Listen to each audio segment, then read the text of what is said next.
Thank you for inviting me to talk. So I'm a researcher at the University of Tokyo, and today I'm talking about a farmer-funded wheat research project in the north of Japan. And one of the things we're interested in, as you can see in the photo there, is lodging. So in order to develop new tools for these farmers that want to understand how to improve precision management, we're using a combination of ground truth data and a variety of UAV flights. So we have our different experimental treatments, which are fertilizations at different times, and we have a variety of ground truth measurements. And like I said, one of the things we're interested in is lodging and its connection to performance. Well, its connection to growth dynamics. And one of the things we found is that lodging is obviously connected to height and topographical exposure in the field. So it's exposure to wind. But interestingly, the potentially problematic difference in height was visible in April. So that opens the opportunity for farmers to manage for height. Another one of the objectives or tasks that we're interested in is improving head density counts and also creating capacity to estimate head size profile. So we're collecting a variety of different scale data from CT scans to close range photographs to proximal photographs in the field in order to use a deep learning algorithm to help us estimate head size profile. And so with that, thanks. And if you have any questions, let me know.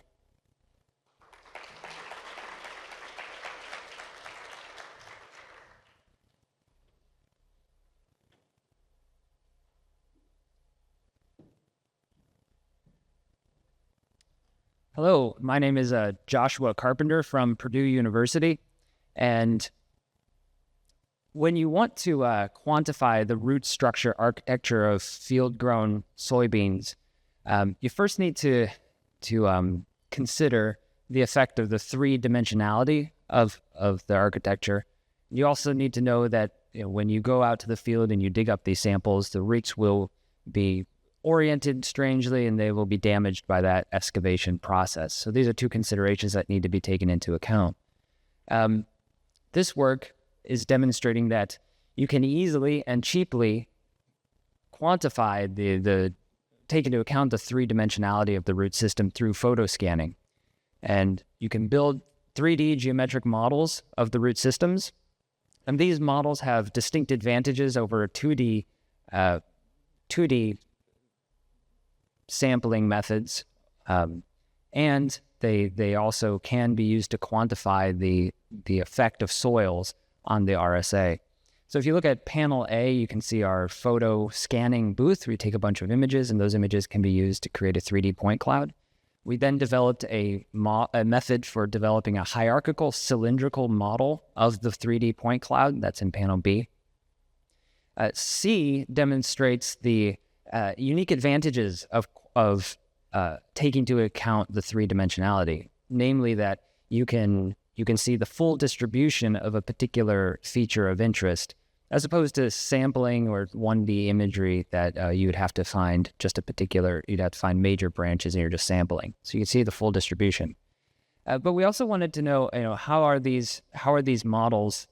can these models detect properties that are known to exist in the roots? And so panel D is looking at known properties of natural branching systems, specifically the law of area conservation, the self-similarity of the branching rate and the diameter. And we find that these models are able to quantify those known properties. And then finally, panel E, we look to see, can we detect, even though we know the samples are going to be damaged from the excavation process, are they still good enough to be able to detect the effects of the soil on the RSA? And here we show that we are able to detect the difference between in the soybeans grown in a sandy soil versus soybeans grown in a clay soil, and different features change based on those soil types. So that's the research. If you have any questions, I'd love to talk to you later. Thank you. Hi, my name's Heather Manching. I'm a research associate out of North Carolina State University. I know all the posters have been taken down, so please scan the QR code for a copy of the poster if you want to reference it. My contact information is on there as well. But today I'm going to share with you a little bit about the research that we work on. And to give it a little bit of context, I'm part of an initiative called Breeding Insight On-Ramp, which it works with USDA breeding programs, specifically for specialty crops, and integrating advanced technologies, whether that's tools and software or breeding technologies into their programs. And so one of the branches of that research is focused on how can we bridge the gap between these awesome machine learning and computer vision algorithms and actually make them available for real-world breeding. This is definitely a challenge, and it's a huge gap. So a lot of my work is really hands-on, dirty in the field, getting to know these breeding programs and trying to figure out what is their breeding objective and how can we link it to something in the upcoming technology world to make their lives a little bit easier. So we serve kind of as a translator and say, okay, well, I have a breeding background. I can understand your objective is yield. What is the machine learning objective that could be used to accomplish that? So here is just a use case where yield is important in citrus. It's important in everything. But for citrus, it can be very time-consuming to measure, and a lot of specialty crop programs don't have the resources needed to be able to accomplish that. So here we're going to use object identification and counting to be able to estimate yield from images taken of trees from front and back. And so one of the major or most important concepts to developing machine learning algorithms is actually getting the data to train your models. And then after you have a model, you still need to be able to collect data to be able to use that tool. And so we integrate a lot of digital data collection practices. One of our main tools is Fieldbook. Please scan the QR code if you're interested. It's an open source Android application for phenotyping in the field. One of the cool things about Fieldbook is you can actually take image traits. So you can take pictures directly in the app. It will automatically assign names to your images, so you don't have to go back and rename them all after the fact. But we use this digital data collection technique to collect images of citrus trees. We have a publication now for CitDet. Again, I love QR codes. Please scan the QR code. This data set is publicly available. If you scan the QR code, it'll take you to a GitHub page, which goes over the whole project, as well as all the annotations and the models that are present in that paper. So we created this digital data collection of images. We want to be able to share it, which is why we made it publicly available, because we want other people to come in and use this model and use this data set to train models that can accomplish similar tasks in their programs.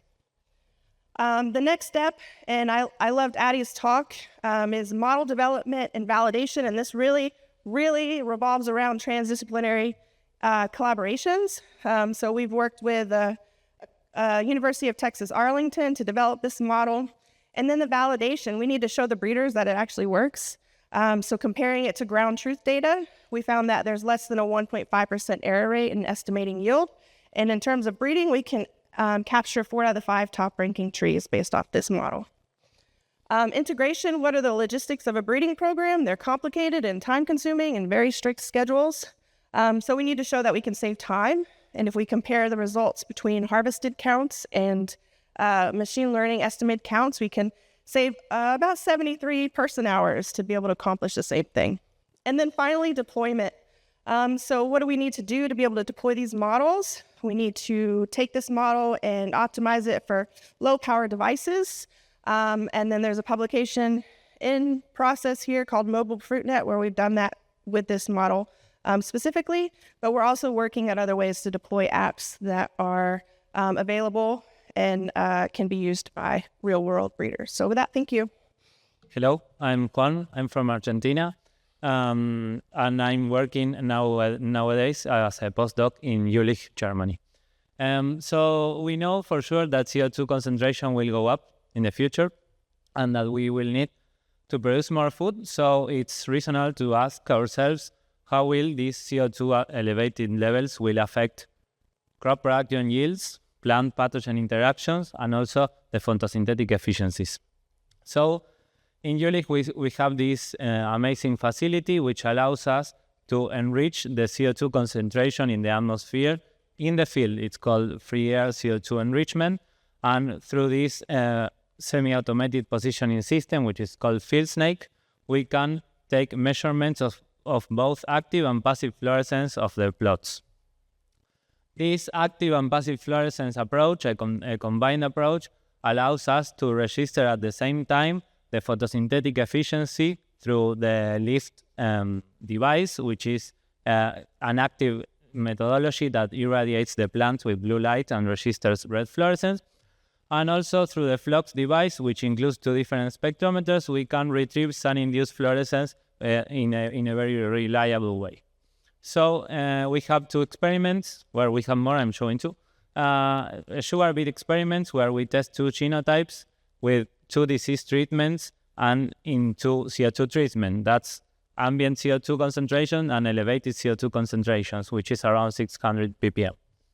And also we have a wheat experiment with 10 genotypes that were relevant to the farmers around the area, also growing in the ambient and elevated CO2 concentrations. So briefly, if I can point some results, I can say that the combined approach that we developed allows us to disentangle the physiology and the structural effects of the canopy on the SIF and the PS2 efficiency measurements.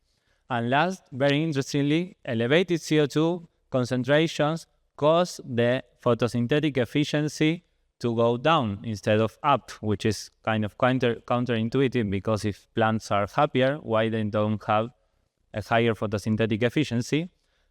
So we think that it's a kind of feedback inhibition. Also, this is quite expected. Elevated CO2 cause an increase in the beet and the grain yield, and also it's kind of make the sugar beet plant less vulnerable to the disease. So that's all. I will invite you to discuss this in poster 96, but poster 96 is folded there. So if you want to talk about this, you can ask me. Thank you.